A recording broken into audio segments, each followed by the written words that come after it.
Bem, pessoal, nós vamos iniciar aí, né, a nossa aula, falando a respeito da organização das práticas curriculares de alfabetização e letramento.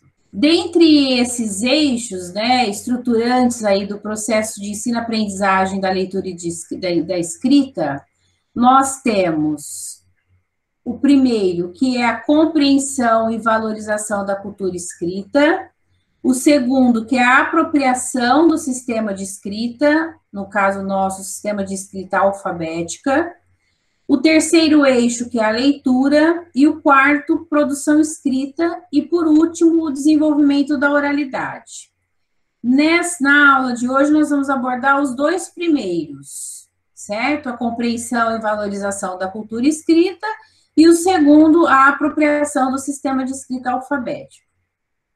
Lembrando, né, também que, como eu já tenho dito a vocês durante algumas aulas, que esse processo de ensino e aprendizagem de alfabetização, ele é um processo bastante complexo, e ele envolve dois elementos importantes. O primeiro é a compreensão do funcionamento do sistema de escrita, e o segundo é o uso da função social da escrita. Esse primeiro, ele está articulado ao conceito de alfabetização, e o segundo, ele está articulado ao conceito de letramento, como nós já vimos aí em algumas aulas anteriores. No primeiro eixo, que é o eixo da compreensão e valorização da cultura escrita, antes de eu começar a explanar esse eixo, quando a gente fala em cultura escrita, muitos autores, inclusive, utilizam cultura escrita para tratar um conceito que muitas vezes é compatível ao conceito de letramento. Então, por exemplo, no Brasil, a gente utiliza o termo letramento para falar dessa questão do uso social, né, das práticas sociais mediadas por leitura e escrita. No entanto, a autora Emília Ferreiro, ela não compartilha do uso desse termo letramento e ela prefere utilizar o termo cultura escrita. Mas, na verdade, são ideias bastante compatíveis. Eu posso falar tanto em cultura escrita, ou posso utilizar a ideia do letramento. No Brasil, a gente tem como ícone que trabalha o conceito de letramento a professora Magda Soares. E, em contrapartida, a gente também tem essa outra teórica, que é a Emília Ferreiro, que prefere utilizar a cultura escrita. Isso é só para vocês saberem, né, porque são autoras da alfabetização que são muito conhecidas, então é interessante também a gente perceber que elas não compartilham desse mesmo... da nomenclatura, mas elas compartilham dessa ideia de que é importante a gente trabalhar em sala de aula, da nossa criança perceber que a escrita cumpre uma função social. Então, independente da terminologia, se ela vai ser cultura escrita ou se ela vai ser letramento, a gente precisa observar que essa ideia é uma ideia que muitos autores defendem, e que mesmo nas novas propostas e nas novas pesquisas que têm sido feitas na área de alfabetização, a gente ainda continua se importando com essa questão da criança pensar sobre o uso social que se faz da escrita, né? Isso é algo bastante importante para a gente fazer as nossas crianças desenvolverem e perceberem a importância disso no seu contexto. E por que isso é importante, né? Porque a gente sabe que a gente vive numa sociedade que é uma sociedade mediada por leitura e escrita. E a escrita circula nos mais diferentes propósitos, com os mais diferentes propósitos comunicativos e também nos mais diversos suportes, exigindo, inclusive, que o cidadão tenha uma formação para fazer esse uso, né? Então, é por isso que eu falo a vocês que é importante eu bato nessa tecla, que é importante a gente trabalhar isso com as nossas crianças. Porque, às vezes, o professor, ele fica tão preocupado com a questão dela, de fato, pegar o lápis e escrever, não que isso não seja necessário, é óbvio que é e é muito necessário, né? mas a gente também precisa trabalhar essas outras questões, principalmente para desenvolver esse cidadão crítico, esse cidadão que faz inferências, que lê aquilo que não está muito explícito, né? Que saiba compreender a coisa que está na entrelinha e que saiba ter uma visão de mundo mais ampliada. Porque esse indivíduo que é mais crítico, que é mais reflexivo, que é alguém que pensa sobre as coisas, que consegue articular ideias, esse indivíduo é alguém que a gente já tem que formar aí desde a educação infantil e nas etapas de alfabetização ainda mais, que é o momento em que ele consegue ler com autonomia, escrever com autonomia, e aí a gente tem como fornecer também essa matéria-prima para ele ter o que escrever e para ele ter também clareza de como interpretar esse mundo que está ao seu redor, né? Então, essa leitura de mundo, esse cidadão que é crítico, é esse cidadão que consegue compreender os usos e os propósitos de comunicação. Esse uso significativo, então, da função social da escrita, ele vai possibilitar para esse cidadão a ampliação não só do universo cultural, mas até de um fortalecimento da sua própria autoestima, né? A gente tem alguns autores que trabalham muito essa questão da língua como um elemento aí de um certo poder, possibilidade de inserção social, e que, de fato, isso é verdadeiro, né?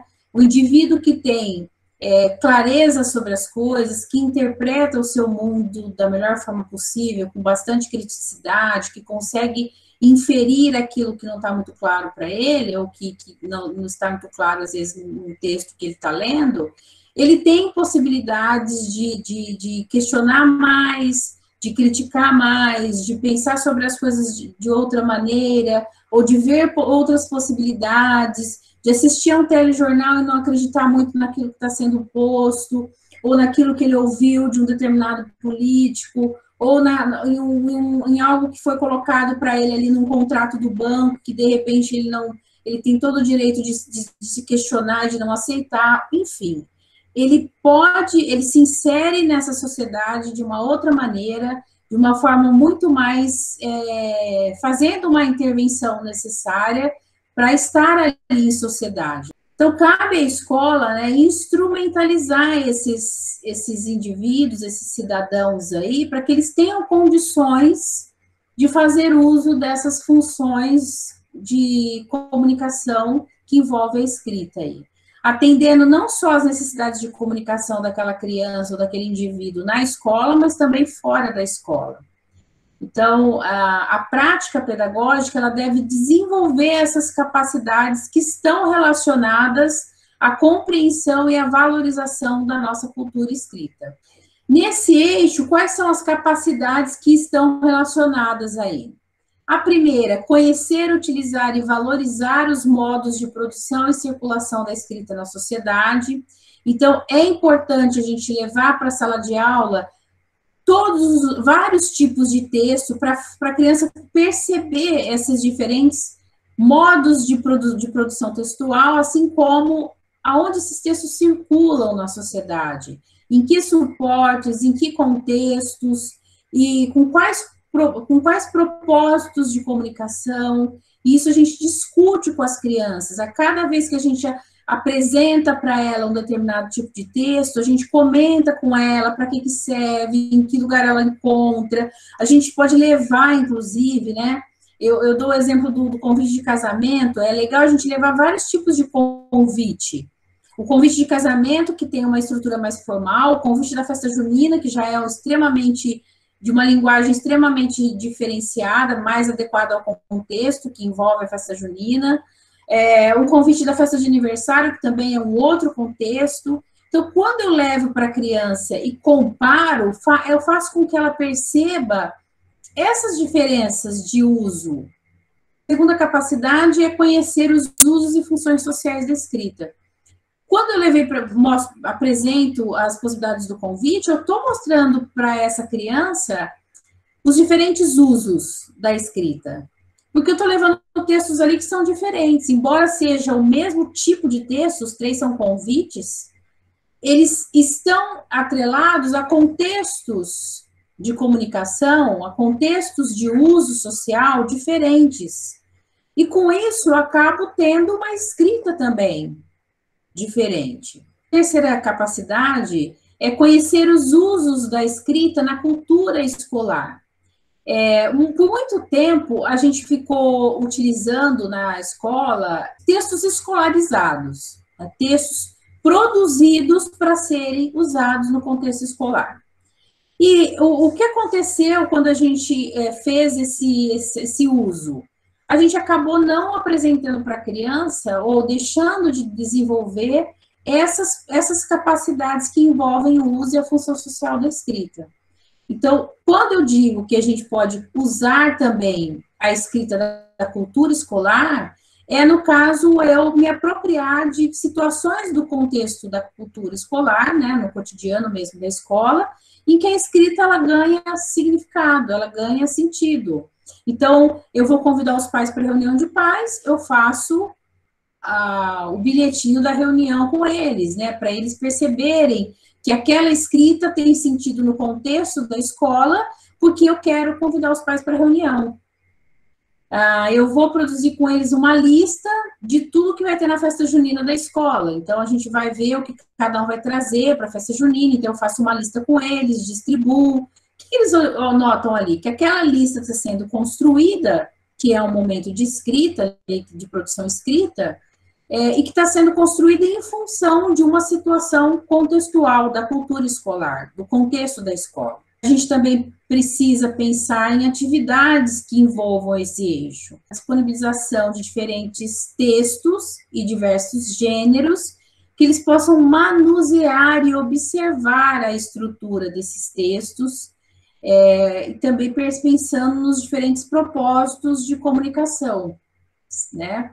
Quando eu falo em manusear esses diferentes textos, não basta apenas eu ler para os alunos em voz alta e eles não visualizarem ou não manusearem, né? É importante que a criança, faz parte do procedimento de formação do leitor, a criança manusear o livro. Então, se eu estou lendo com eles fábulas, é importante eles manusearem esses livrinhos das fábulas. Então, desde a educação infantil, manusear o livro, pegar o livro na mão, passar o dedinho embaixo do que está escrito, isso é algo extremamente importante, é parte de um procedimento de formação do leitor. E que eles consigam perceber junto ao professor, aí já vai exigir uma intervenção do professor, para observar essas adequações, esses propósitos de comunicação que cada tipo de texto oferece. E também observar com o professor as estruturas desses tipos de texto, porque eles apresentam uma estrutura composicional diferente e eles apresentam marcas linguísticas também diferentes. Então, é importante que esse professor faça esse momento de intervenção com os alunos e observe com eles todos esses elementos, para eles conseguirem distinguir a diferença desses vários tipos de textos, tá? Explorar, então, quando a gente fala em textos, explorar esses diferentes suportes. Se a gente pensa no livro, explorar a capa, explorar quem é o autor, quem é o ilustrador, o que tem na contracapa, o que tem no sumário, né? Como que é o estilo de escrita do autor, do ilustrador. Muitas vezes você pega o mesmo ilustrador, né, que ilustra vários livros, você vê que ele tem uma mesma característica, né, em termos de ilustração. E os alunos vão percebendo esses itens, né, e isso faz parte desse momento que a criança tem de procedimento leitor e de valorização dessa cultura escrita. O segundo eixo é o eixo da apropriação do sistema. Bom, esse segundo eixo ele é voltado para pensar de fato no código escrito. Então, ele precisa ser, até pus aí em negrito na apresentação, ele precisa ver aí um ensino sistemático e um ensino intencional. Ou seja, precisa ver o momento da criança pensar quais são essas letras do alfabeto, pensar o nome dessas letras, que som essas letras têm sozinhas, que som essas letras têm quando se juntam com outras letras. elas possam montar e desmontar palavras para ver que novos sons se formam, que novas letras elas usam para formar esses novos sons. Então, eu preciso ter momentos de atividades que sejam sistemáticas, que sejam intencionais, voltadas para pensar para a criança pensar na apropriação do sistema de escrita alfabética. Então, a criança precisa ter esse momento. Ah, que letras eu uso? Ah, mas se eu desmontar a palavra, se eu tenho lá boné, mas se eu acrescentar o K, fica boneca, eu formo outra palavra. Eu pego e ponho várias palavras faltando sílabas ali para eles completarem. Pego várias palavras e peço para elas formarem outras com aquelas lá. Então, eu faço elas desmontarem e montarem para a escrita de outras. Ou seja, eu faço essas crianças refletirem sobre o sistema de escrita, pensarem nos sons que estão envolvidos em cada pauta sonora, e nos sons que estão envolvidos para a escrita de determinadas palavras. Então, que letras eu uso para compor aquela sílaba que vai formar aquele som? Precisam parar para ter esse momento intencional e sistemático. Não é só olhando para o texto, observando o texto, que ela vai conseguir, de fato, aprender sobre o sistema. É muito complexo o processo de alfabetização. E muito mais complexo ainda é esse momento da apropriação. Se a gente for parar para pensar que a criança, quando ela está no início da alfabetização, ela acha que a escrita está relacionada ao objeto. Então, ela vai, por exemplo, escrever algo que é um objeto pequeno. Então, se ela vai escrever formiga, ela acha que ela tem que pôr poucas letras, ela acha que ela tem que escrever miudinho. Então, a partir do momento que ela não sabe que a escrita representa fala, então, quando a gente tem uma criança que tem esse pensamento, o nosso trabalho como professor alfabetizador é mostrar para ela que aquilo que está sendo, aquele som que está sendo dito ali, ele precisa ser representado, e que a escrita representa a fala. Quando ela adquire essa consciência, que a gente chama de consciência fonológica, que é o período de fonetização da escrita, ela começa, é importante ela chegar nesse momento bem rapidamente para ela conseguir pensar nessas escritas todas. Se a gente deixa ela lá no universo dela, achando do jeito que ela pensa, né, a forma como ela constrói, que ela concebe a escrita naquele momento, se a gente não faz nenhuma intervenção, ela não chega a pensar nessas relações de grafema-fonema, aquilo que se fala, aquilo que se escreve, correto?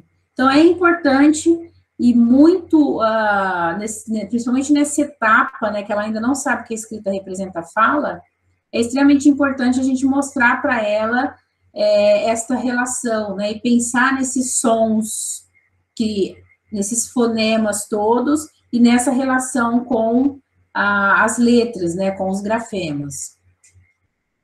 Então, esse processo de interação, né, entre o sujeito e a língua, ele precisa ser feito de forma intencional e muito sistemático, né? Todos os dias precisa haver esses momentos, e esse momento é um momento importante para o professor estar junto, para o professor intervir. Se o professor não faz uma intervenção adequada, provavelmente essa criança demora mais para poder se apropriar desse sistema. Então, isso é muito importante. E esse ensino, né, sistemático e intencional, ele precisa estar claro, 3 coisas precisam estar bem definidas. O que se vai ler e escrever, para que e por que se vai ler e escrever, o que os alunos já sabem sobre a escrita, esse terceiro aspecto, que os alunos já sabem sobre a escrita, por isso que é importante a gente ter o momento da sondagem diagnóstica. É o momento em que eu vou fazer a entrevista com a criança e vou perceber qual é o conhecimento de escrita que ela tem, qual a hipótese de escrita que ela apresenta. Se ela é uma criança pré-silábica, as minhas intervenções serão voltadas a mostrar para ela que a escrita representa fala. Então, eu planejo atividades que vão envolver esse meu objetivo. Então, é importante eu ter isso muito claro, que os alunos já sabem sobre o sistema. Não adianta eu começar para todo mundo, né? Eu começo ali, vou que vou, e não levantei, não fiz o diagnóstico desse conhecimento. Porque muitas vezes o que eu estou propondo ou está além, ou está muito aquém daquilo que a criança de fato tem condições de pensar a respeito, né? De pensar sobre a escrita. Então, eu preciso pensar no planejamento de situações didáticas que sejam mais adequadas a esse conhecimento de escrita. E o quarto é qual o caminho e quais estratégias que eu utilizo para a criança poder se apropriar do sistema de escrita, né? Então, que estratégias ou que caminhos eu vou utilizar para levar a criança a, de fato, refletir sobre o sistema.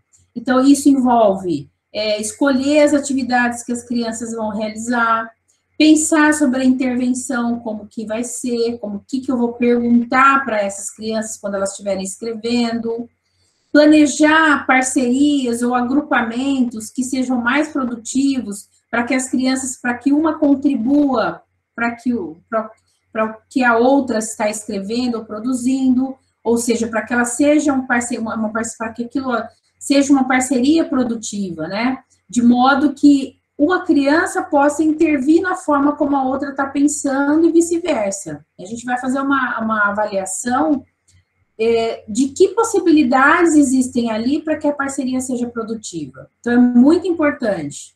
Quando a gente fala quais caminhos ou quais estratégias eu vou utilizar, é pensando em todos esses elementos. Não é só escolher a atividade, chegar na sala e aplicar. De jeito nenhum.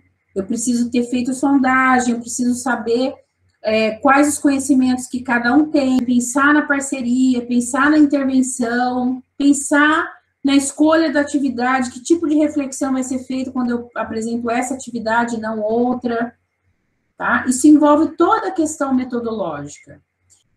Principalmente os conhecimentos de escrita, que as crianças chegam já na escola com vários conhecimentos e que a gente precisa fazer a sondagem. O segundo ponto, as intervenções pedagógicas que eu devo fazer, porque quando eu faço intervenção, eu levo a criança a refletir sobre o sistema de escrita, e essa reflexão é que faz a criança avançar no seu processo de aprendizagem. E as parcerias, porque as parcerias também geram intervenção. Eles acabam intervindo um na escrita do outro, porque eles olham a escrita do coleguinha, comentam, acabam interferindo, acabam discutindo entre a dupla. Por isso que é importante pensar nessa parceria. Porque a gente tem que pensar que essa parceria tem que gerar essa discussão. Se não houver nessa parceria troca de informações e discussão, aí ela acaba não sendo uma parceria produtiva. Então, para ensinar a criança a ler e escrever, é indispensável que a gente trabalhe as normas de funcionamento da escrita. Essas normas vão envolver o nome das letras, os sons que essas letras têm sozinhas, os sons que essas letras têm quando se juntam com outras, e a gente tem uma infinidade de possibilidades, e a gente vai apresentando durante o ano essas possibilidades. A formação que a gente tem, a formação das sílabas que constituem aí as palavras, então é importante a gente pensar na escrita dessas palavras, e da criança poder parar para pensar na escrita dessas palavras, para pensar nessas possibilidades de uso de determinadas letras com determinados sons. Aí, envolvendo um pouco mais à frente, quando a criança já sabe ler e escrever, a criança pensar sobre as regularidades da ortografia. Outra coisa também que é importante, que a gente acha que às vezes isso daí não precisa ser ensinado, é o alinhamento. O alinhamento da escrita, escrever da esquerda para a direita, de cima para baixo, é uma convenção de escrita. E se é uma convenção de escrita, precisa ser ensinado, senão a criança acha que ela pode escrever no cantinho da folha. Então, eu tenho que explicar, olha, tem que escrever de cima, você vai começar aqui, você vai acabar aqui, você vai esperar acabar a linha. Então, ela precisa saber que quando ela termina e faltou espaço, ela vai mudar de linha, ela precisa completar a sílaba para conseguir continuar a palavra na outra linha. Isso é ensinado, ela não vai adivinhar que é assim. Isso é o professor que ensina. Então, assim, eu quero, assim, deixar muito claro para vocês, a gente agora começa a falar de umas questões até mais práticas, que a criança, tudo precisa ser discutido, ensinado, refletido. De que forma? Não é por meio de não vai ser por meio da decoreba, obviamente, mas precisa haver um momento que o professor ensina aquilo, explica aquilo, mostra, faz ela refletir sobre aquilo.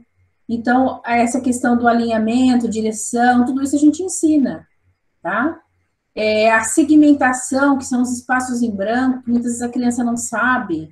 Ela vai escrever lá, o urso é branco, ela escreve tudo emendado. Então, ela não sabe que tem algumas pausas, que a gente chama de segmentação, entre as palavras, então eu não posso escrever tudo junto, tudo emendado. Tem que ser cada palavrinha e respeitando os seus espaços, inclusive respeitando a pontuação, que faz parte dessa pausa que existe aí entre as palavras, né? Então, a gente também tem que respeitar a pontuação, que ela faz parte desse todo aí, que é um texto. Então, quando a gente começa a trabalhar mecanismos de coesão e coerência, ela começa a observar também que a pontuação contribui para que haja esses mecanismos também de coesão e coerência. Então, todos esses elementos são importantes para o trabalho de formação. Nós estamos falando do quê, gente? De formar um leitor e um escritor competente. Então, tudo isso é importante. Na prática, né, esse processo de ensino-aprendizagem da leitura e da escrita, quando a gente pensa a perspectiva de trabalhar as duas coisas, né, alfabetização e letramento, a gente precisa desenvolver 3 princípios. O princípio da contextualização, o princípio do desafio e da informação.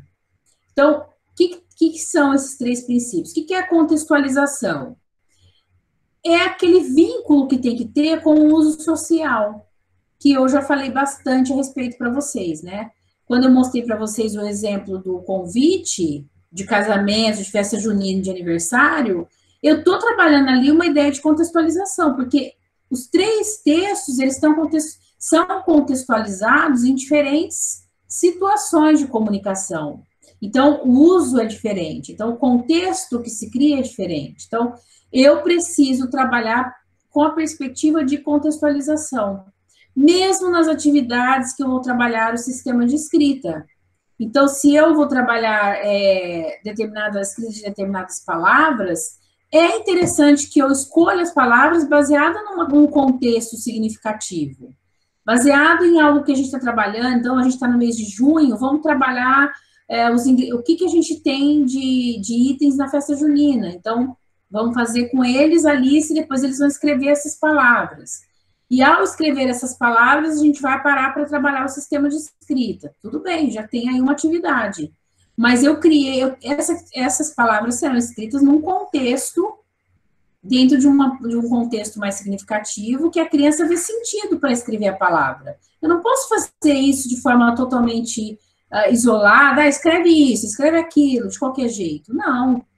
Se a gente está falando da importância da criança perceber esses contextos, é importante também eu me preocupar com a escolha de como trabalhar o sistema, que palavras as crianças vão escrever, mediante uma contextualização mais significativa. Outro item é o desafio.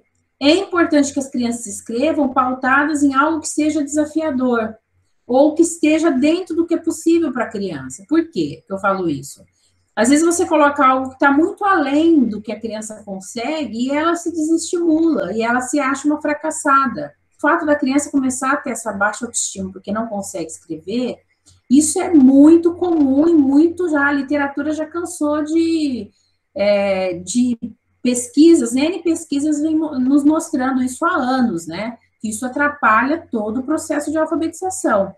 E muitas vezes isso acontece porque o desafio que o professor coloca na atividade que ele planejou, ou ele está muito além do que o aluno consegue, que aí gera essa coisa do fracasso, e para a criança isso é péssimo, Ou às vezes também está muito fácil, né? Então a criança consegue fazer aquilo em 2 minutos e gera uma indisciplina danada, porque ele acabou a atividade, ele quer mais é fazer outras coisas. É comum isso. Então, o desafio é um item muito importante no trabalho. O outro item é o item da informação. E ele está vinculado muitas vezes a essa parceria que se faz. Então, quando a gente trabalha as parcerias, é legal que a gente pensa que essa parceria tem que promover o quê? Você tem que trocar informação com a outra. Quando a informação circula, acaba ampliando as possibilidades de aprendizagem. Quais são as capacidades envolvidas? Compreender a escrita alfabética é a primeira capacidade, é a capacidade básica, né? Dominar as convenções de escrita, ela precisa notar também, reconhecer as unidades fonológicas. O que são as unidades fonológicas? Ela precisa saber, observar as sílabas, ela precisa ver as rimas. É muito importante quando a gente trabalha a consciência de rimas e aliterações, que é lá no comecinho do trabalho de consciência fonológica, porque é o momento em que ela vê repetição de sons. Então, se a gente trabalha, por exemplo, um trava-língua, que tem repetição de sons, ela nota que as letras também se repetem. Por quê? Porque elas representam aqueles sons que também estão se repetindo. Então, é muito importante a gente trabalhar com esse reconhecimento. Conhecer o alfabeto é muito importante. Observar que existem tipos de letras diferentes. Então, por exemplo, o A de forma não é o mesmo A do cursivo, da letra cursiva, embora, quando a criança está em etapa inicial, eu não devo trabalhar a letra cursiva, ou seja, eu não tenho que fazer ela escrever com letra cursiva quando ela não sabe ainda a escrita alfabética. Eu tenho que priorizar a letra de forma, mas ela já precisa saber que existem outros formatos, isso a gente já pode falar que existe. Eu só não posso pedir para ela usar a cursiva quando ela ainda não tem nem uma habilidade motora suficiente e nem um conhecimento do sistema suficiente para chegar numa letra, para utilizar uma letra cursiva. Ok? Também dominar as relações grafema-fonema, inclusive observando que quando uma letra se junta a outra, e essa possibilidade de se juntar, elas formam outras letras com outros sons. Então, se eu tenho o M com o E, se eu tenho o M com o U, é MU. Então, muda totalmente o som, porque eu troquei aí a vogal que acompanha esse M. Então, quais as atividades que a gente pode trabalhar relacionado a esse eixo? Mostrar para a criança a diferença entre letra, número e desenho, porque isso a gente fala assim, imagina, isso nem precisa trabalhar. Claro que precisa. Quando a criança está no início do processo de alfabetização, ela não sabe diferenciar letra e número, ela acha que tudo serve para escrever. Ela acha que o desenho também serve para escrever. Então, quando pede para ela escrever, ela desenha. Então, é importante eu trabalhar atividades que mostrem a diferença. Ó, isso é letra, isso é número, isso é desenho. O que serve para escrever? A letra.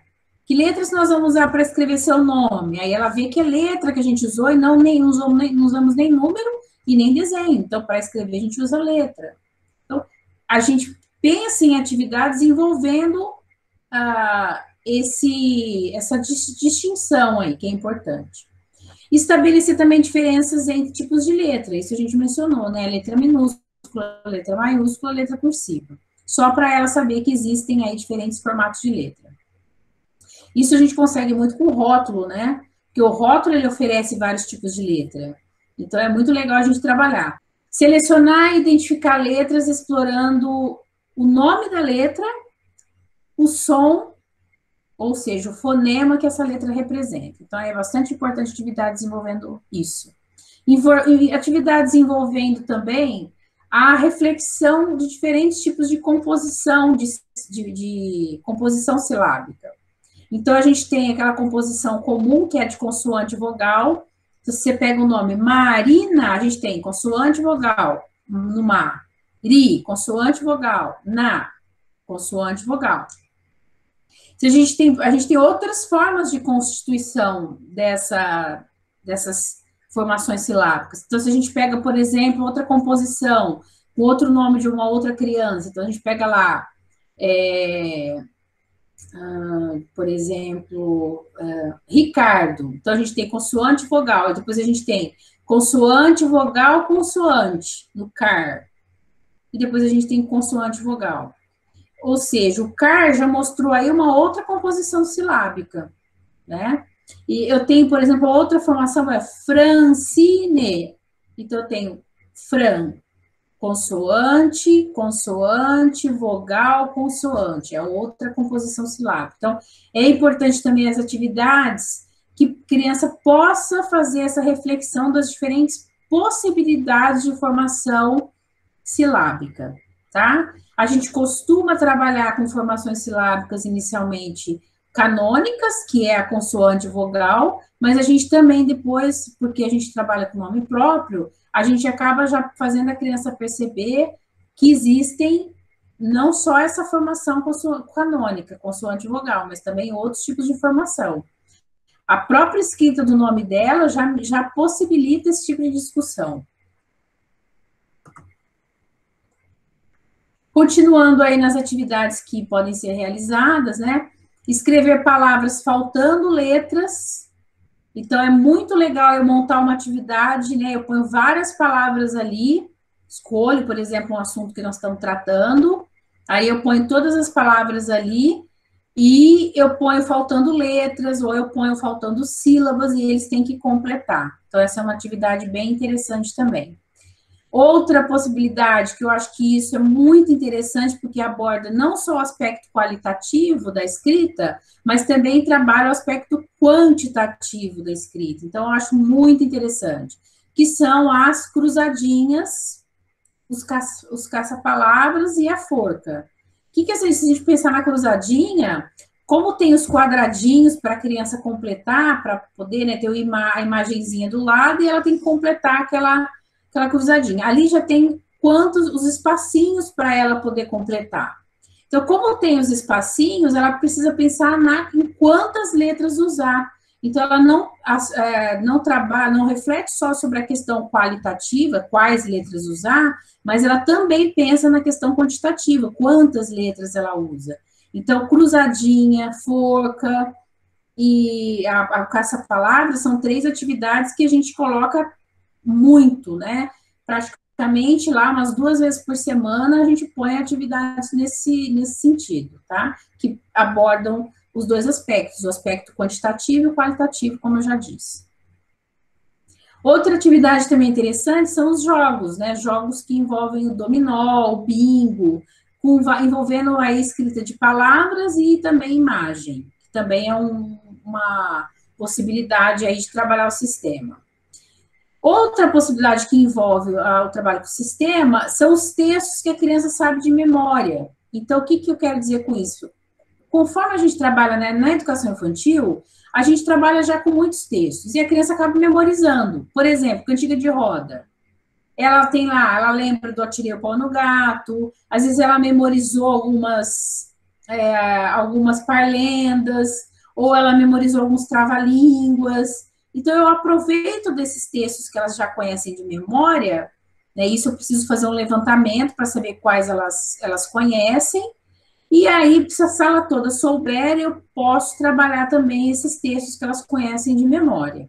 E aí, como é que eu faço isso? Eu posso trabalhar com o texto fatiado, então eu fatio ele em pequenas frases e peço para elas ordenarem essas frases, ou um texto lacunado, né? Então eu também, aí fica mais difícil para eles, o desafio é maior. Eu pego esse texto e deixo algumas lacunas, ou seja, algumas palavras não escritas para essa criança poder completar essas lacunas. Então, eu posso fornecer o texto inteiro para eles e com os espaços das palavras que estão faltando.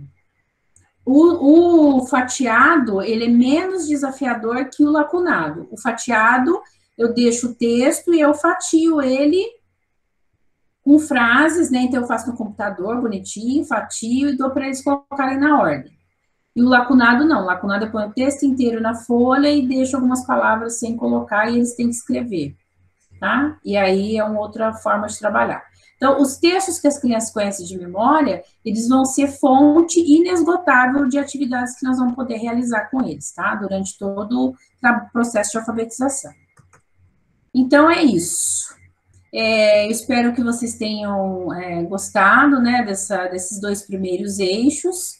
Na nossa próxima aula, nós vamos trabalhar o eixo de leitura, o de produção escrita e o de desenvolvimento da oralidade. Com isso, nós vamos concluir aí os 5 eixos integrantes para a organização da prática pedagógica de alfabetização e letramento, certo? É importante, esse conteúdo é bastante interessante da gente notar que esses 5 eixos, eles fazem parte de toda a política educacional de alfabetização a partir dos anos 2000, né, até um pouco antes da publicação da nova Política Nacional de Alfabetização, que foi publicada em 2019. Porque aí, com a publicação da nova PNA, nós tivemos uma outra discussão aí que foi um pouco mais específica em termos de trabalho de alfabetização, que no caso é o trabalho voltado para a consciência fonológica. Então, a política acaba não trabalhando de forma efetiva os 5 eixos, mas como eu estou conversando com vocês a respeito das políticas que